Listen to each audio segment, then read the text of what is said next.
نہیں سکتے۔ ان نعمتوں میں سے بہت بڑی نعمت انسان کے لیے یہ ہے کہ اس کو نیکی کا وقت میسر آ جائے، نیکی کرنے کی توفیق میسر آ جائے، اور پھر اس نیکی کو اللہ اپنی بارگاہ میں قبول فرما لے۔ یہ سب سے بڑی اللہ تعالیٰ کا فضل اور نعمت ہے،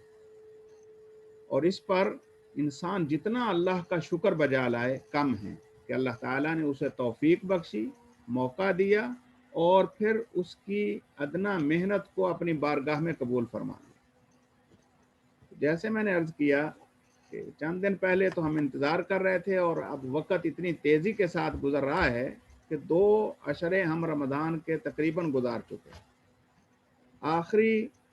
عشرہ رمضان کا باقی ہے۔ رمضان پورے کا پورا مہینہ ہی برکات کا مہینہ ہے، اور ان برکات میں سے عظیم ترین برکت، عظیم ترین نعمت اور عظیم ترین اللہ تعالیٰ کا احسان یہ ہے کہ اللہ تعالیٰ نے ہمیں کتاب ہدایت اسی شہر میں عطا فرمائی، اور اللہ جل جلالہ نے ارشاد فرمایا شہر رمضان الذی انزل فیہ القرآن۔ رمضان وہ مہینہ ہے جس میں اللہ تعالیٰ نے قرآن کو نازل کیا۔ اب قرآن کا نزول یقیناً انسانوں کی ہدایت، انسانوں کی رہنمائی اور انسانوں کے لیے اللہ تعالیٰ کا بہت بڑا انعام اور فضل، اور دنیا میں زندگی گزارنے کا اللہ تعالیٰ نے سلیقہ اور طریقہ عطا فرمایا۔ تو یہ اللہ ذوالجلال والاکرام کی رحمتوں میں سے ایک بہت بڑی رحمت ہے۔ اور پھر اس مہینے میں سے اللہ تعالیٰ نے ایک رات کو خاص کیا جس کو مبارک رات کہا، جس میں اللہ تعالیٰ نے یہ قرآن نازل کیا۔ اور پھر وہ مبارک رات ایسی ہے جس کے اندر نہ صرف اللہ جل جلالہ نے قرآن مجید کا نزول کیا، بلکہ اس کے بعد ہر سال انسانوں کے معاملات کے اللہ فیصلے فرماتے ہیں۔ تو سورہ دخان میں اللہ تعالیٰ نے فرمایا انا انزلناہ فی لیلۃ مبارکہ انا کنا منذرین فیہا یفرق کل امر حکیم۔ بے شک ہم نے اس کو لیلہ مبارکہ میں نازل فرمایا، اور لیلہ مبارکہ یقیناً سب سے زیادہ بابرکت رات سارے سال میں سے وہ لیلۃ القدر ہے، اور اللہ ذوالجلال والاکرام نے دوسرے مقام پر اس کو بھی واضح کر دیا، بلکہ ایک پوری سورہ اتاری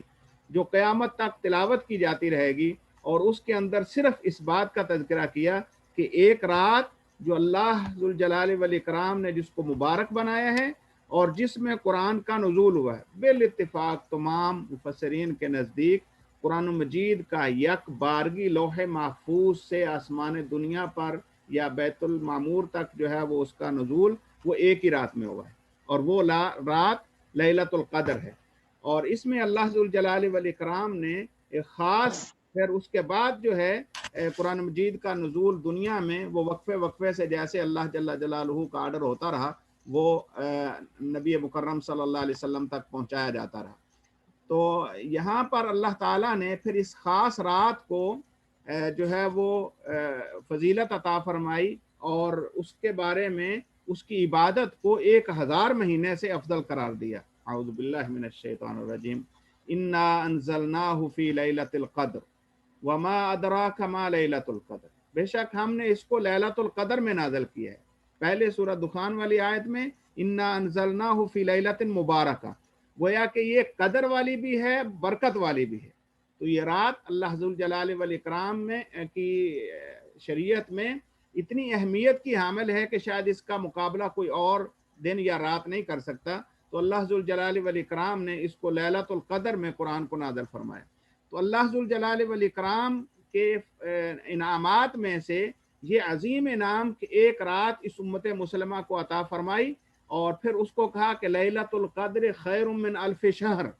1000 مہینے سے بہتر وہ رات ہے وہ لیلۃ القدر۔ اب اللہ ذوالجلال والاکرام نے رمضان میں قرآن اتارا، اور پھر اس کی تخصیص فرما کر کہا کہ وہ بابرکت رات ہے، اور وہ یہاں پر کہا کہ انا انزلناہ فی لیلۃ القدر، ہم نے اس کو لیلۃ القدر میں اتارا۔ تو اب اللہ ذوالجلال والاکرام نے پہلے مہینوں میں سے رمضان کو خاص کیا، اور پھر رمضان کی راتوں میں سے اللہ تعالیٰ نے لیلۃ القدر کو خاص کیا، اور یہ بطور انعام اپنے بندوں کو گنوایا کہ یہ اللہ تعالیٰ کا فضل ہے تم پر کہ تم پر یہ آنے والی اللہ کی کلام اور اس کے اندر تمہارے لیے شفا اور رحمت اور ہدایت اور روشنی اور نور وہ سارا اللہ ذوالجلال والاکرام نے تمہیں اس رات میں دیا ہے۔ تو اب وہ اگر اس کے اندر تم اس کی عبادت کرتے ہو، اس کو حقیقی معنوں میں اللہ ذوالجلال والاکرام کی نعمت کا شکر بجا لانا چاہتے ہو تو اللہ تمہیں کتنا دیتا ہے۔ اور اللہ ذوالجلال والاکرام نے قرآن مجید میں وعدے کر دیا لئن شکرتم لازیدنکم، اگر تم اللہ کا شکر کرو گے تو اللہ تمہیں اور دے گا۔ اب اللہ ذوالجلال والاکرام کی اس نعمت کا شکر یہ ہے کہ انسان اس کی عبادت کرے، اور اس عبادت پر وہ انعام کیا کرتا ہے؟ اللہ ذوالجلال والاکرام نے کہا ہے، اس میں آگے چل کر ہم بات کرتے ہیں کہ اس میں اللہ ذوالجلال والاکرام نے لیلۃ القدر کا جو ہے وہ اس پر اہتمام کرنے والے کے لیے کہا لیلۃ القدر خیر من الف شہر، ایک رات کی عبادت 1000 مہینے، 83 سال 4 مہینے کی عبادت سے افضل اگر کوئی چاہتا ہے، یعنی اللہ تعالیٰ کی نعمت کا شکر پہلے تو یہ انسان ذہن میں رکھے کہ اللہ کا انعام ہے، اللہ کا فضل ہے ہم جیسے کمزور بندوں پر، اور اس خاص طور پر امت محمد پر۔ پہلی امتوں کو اللہ تعالیٰ نے طویل زندگیاں دی، لیکن اس کی عمر اگرچہ کم ہے لیکن مواقع اللہ تعالیٰ نے ایسے دیے ہیں کہ جس کے اندر انسان بے شمار اجر سمیٹ سکتا ہے۔ آپ اندازہ لگائیے کہ ہر سال یہ رات آتی ہے بال یقین اور بغیر کسی شک و شبہ کے، رمضان کے اندر آخری عشرہ میں اس رات کو اللہ ذوالجلال والاکرام نے مخفی رکھا ہے، اور اس کے اندر جو محنت کرتا ہے 10 دن، اب اللہ ذوالجلال والاکرام نے اگر ہر سال ایک بندے کو توفیق مل گئی اور اس نے اس رات کی عبادت کی تو آپ اندازہ کیجئے کتنے لوگوں کی زندگیوں کے برابر اجر سمیٹ گیا۔ اگر ہر سال انسان محنت کرے اور اس کو یہ رات مل جائے تو پھر اللہ ذوالجلال والاکرام کا وعدہ تو یہ ہے خیر من الف شہر، 1000 مہینے سے بہتر کا اجر و ثواب اس شخص کے لیے ہے جو اس کے اندر اس میں محنت کر لیتا ہے۔ تو اب اگر ہر سال میں یہ ملنا شروع ہو جائے تو زندگی کے کتنے سال اگر ملے تو گویا کہ پہلی امتوں کی زندگی میں جتنی انہوں نے عبادت کی، ہم اگر ایک رات اللہ ذوالجلال والاکرام کے ساتھ مخلص ہو کر اس کی عبادت کر لیں اور اس کو اللہ تعالیٰ کے شکر کے طور پر لے کر آئیں تو یقیناً اللہ ذوالجلال والاکرام جو ہے وہ بہت زیادہ اور بھی عطا کرنے والا ہے۔ بہرحال اس میں تو کوئی شک والی بات نہیں ہے کہ یہ آنے والے ایام ہمارے لیے انتہائی قیمتی، اللہ تعالیٰ کا خاص فضل، انعام، اور پھر اس کے ساتھ ساتھ اللہ کا شکر بجا لانے کا بہترین ذریعہ ہے، اور موقع ہے کہ اس موقع سے صحیح معنوں میں فائدہ اٹھایا جائے۔ اور یاد رکھیے تنزل الملائکۃ والروح فیہا باذن ربہم، یہ وہ رات ہے جس کے اندر اللہ تعالیٰ کے فرشتے اور روح یعنی سیدنا جبریل علیہ السلام اللہ کے حکم سے زمین پر اترتے ہیں۔ اور فرشتوں کا اترنا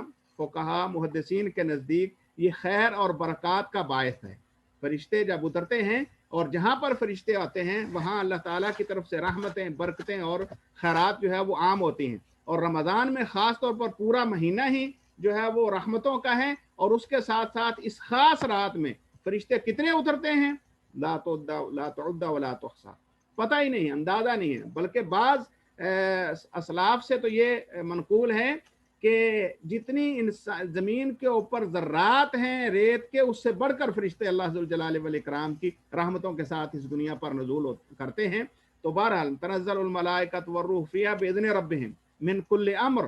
اور پہلے اللہ ذوالجلال والاکرام نے پچھلی آیت میں ہم نے پڑھا ہے کہ انا انزلناہ فی لیلۃ مبارکہ، ہم نے اس کو بابرکت رات میں نازل کیا، اور کہا فیہا یفرق کل امر حکیم، ہر معاملے کا فیصلہ جو ہے وہ کیا جاتا ہے، اور یہاں پہ بھی فرمایا باذن ربہم من کل امر۔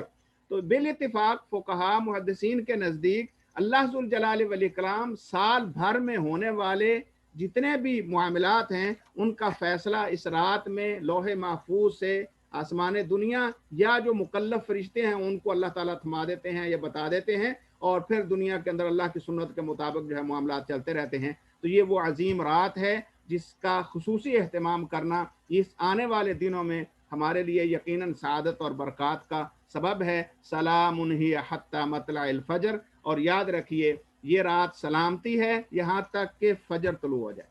فجر طلوع ہونے، سورج غروب ہونے سے لے کر فجر طلوع ہونے تک کا جتنا وقت ہے سارے کا سارا خیرات، برکات، انعامات، اللہ کا فضل اور نیکیوں کے سمیٹنے کا یہ وقت ہے، اور سورج فجر طلوع ہونے تک انسان جو بھی اس میں محنت کرے گا اللہ کبھی بھی اس کو رائے گاہ نہیں کرے گا۔ تو جیسے میں نے شروع میں عرض کیا، اللہ ذوالجلال والاکرام نے یہ پورا عشرہ ہی خاص طور پر جو ہے وہ مومنوں کے لیے بہت زیادہ اہمیت کا حامل بنایا ہے، اور ان میں سے پھر ایک خاص رات کو اللہ تعالیٰ نے بہت زیادہ اہمیت دی۔ تو پھر اس رات میں کیا جائے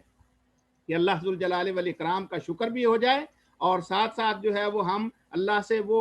جو 1000 مہینے سے بہتر والا جو اجر ہے وہ پا سکیں۔ تو اس میں کرنے کا کام نبی مکرم صلی اللہ علیہ وسلم کی زبانی یہ ہے۔ رسول اللہ صلی اللہ علیہ وسلم سے ابو ہریرہ رضی اللہ تعالیٰ نقل کرتے ہیں، آپ صلی اللہ علیہ وسلم نے فرمایا، من قام لیلۃ القدر ایمانا واحتسابا غفر له ما تقدم من ذنبه۔ جس شخص نے لیلۃ القدر کا قیام کیا،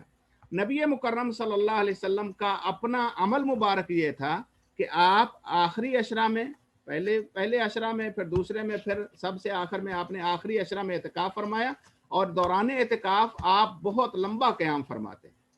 اور گویا کہ ان دنوں میں کرنے والے کاموں میں ایک کام اعتکاف ہے، اور پھر اعتکاف میں خصوصی طور پر جو ہے وہ قیام کا اہتمام کرنا یہ بہت زیادہ اہمیت کا عامل ہے، کیونکہ اس ایک رات کا قیام، اور رسول اللہ صلی اللہ علیہ وسلم کے فرمان کے مطابق من قام لیلۃ القدر، جس نے لیلۃ القدر کا قیام کیا ایمانا واحتسابا، ایمان رکھتے ہوئے اور نیکی اور اجر کا حصول کے لیے اللہ تعالیٰ سے امید کرتے ہوئے، غفر لہ ما تقدم من ذنبہ، تو اس کے پہلے جتنے گناہ ہیں اللہ تعالیٰ ان کو معاف فرما دیتا ہے۔ تو انسان کو اللہ ذوالجلال والاکرام کی بڑی حکمتیں ہیں بعض چیزوں کے اندر۔ اللہ نے اس رات کو مخفی رکھا ہے، اگر اللہ چاہتا تو بالتعیین فرما دیتا بھی یہ رات ہے، اور نبی مکرم صلی اللہ علیہ وسلم کو یہ بتا دیا کہ رات ہے اور اس کے اندر یہ اجر ہے، لیکن اس کی اصل جو ہے وہ چھپا دی، مخفی کر دی۔ اس کے اندر بھی اللہ تعالیٰ کا فضل ہے، اللہ تعالیٰ کی بہت بڑی محبت ہے اپنے بندوں سے، کہ تھوڑی محنت کریں گے، چند دن ہیں، 10 دنوں کے اندر اس کی تلاش کے لیے جو محنت کریں گے، تو جو تو اس رات میں کریں گے اس کا تو اجر 1000 مہینے سے بہتر ہو گیا، اور جو اس کے علاوہ باقی راتوں میں ہوگا وہ اور اس کے اوپر جو ہے وہ اضافہ ہے۔ تو اللہ ذوالجلال والاکرام اپنے بندوں کی بخشش کے بے شمار ذرائع میں سے یہ ایک ذریعہ ہے کہ وہ اس کی عبادت کر کے اس کے رحمت کو جو ہے وہ پالیں۔ تو اللہ تعالیٰ نے نبی مکرم صلی اللہ علیہ وسلم نے اس کے اندر کرنے کا جو کام ہمیں بتایا وہ قیام ہے، لمبا قیام رات کو، خاص طور پر اکیلے میں اگر آپ قیام کریں تو بہت اچھا۔ قرآن مجید کو ترتیل کے ساتھ پڑھیں، اور ورتل القرآن ترتیلا، اور خوب جو ہے وہ اللہ تعالیٰ کے قرآن سے محظوظ ہوں، اور اس کے اندر آنے والی حکمتوں کے اوپر جو ہے وہ غور کر کے، یا اگر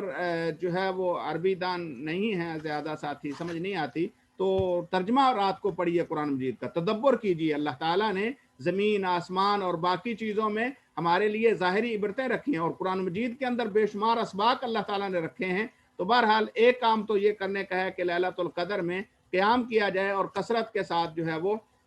اس کا اہتمام کیا جائے۔ اور یاد رکھیے، نبی مکرم صلی اللہ علیہ وسلم صحابہ کرام رضوان اللہ علیہ مجمعین کی جب تربیت فرماتے تو اس کے اندر اس مہینے کو خاص جو ہے وہ اہمیت اور فوقیت دیتے۔ سیدنا انس بن مالک رضی اللہ تعالیٰ عنہ کہتے ہیں، داخل رمضان آ گیا، فقال رسول اللہ صلی اللہ علیہ وسلم، تو اللہ کے رسول صلی اللہ علیہ وسلم نے فرمایا، ان هذا الشهر قد حضرکم، یہ مہینہ تمہارے پاس آیا ہے، وفیہ لیلۃ خیر من الف شہر، یاد رکھنا اس میں ایک رات 1000 مہینے سے بہتر ہے۔ من حرمہا فقد حرم الخیر کلہ، جو اس سے محروم ہو گیا، جو اس کی برکات سے فائدہ نہ اٹھا سکا، جو اس کی رحمتوں سے جو ہے وہ حصہ نہ پا سکا، تو وہ ہر خیر سے محروم ٹھہرا۔ ولا یحرم خیرہا الا محروم، اور اس کی خیرات اور برکات سے غافل نہیں رہتا یا ان کو نہیں پا سکتا مگر وہی جو حقیقی محروم ہو، یعنی جو اللہ ذوالجلال والاکرام کی نظر میں بالکل جو ہے وہ گر گیا ہو، تو شاید وہ اس سے فائدہ نہ اٹھا سکے، ورنہ ہر بندہ فائدہ اٹھائے گا۔ لہذا تمہیں جو ہے وہ اس کا اہتمام کرنا اور اس کے لیے خصوصی محنت اور کاوش کرنا ہے۔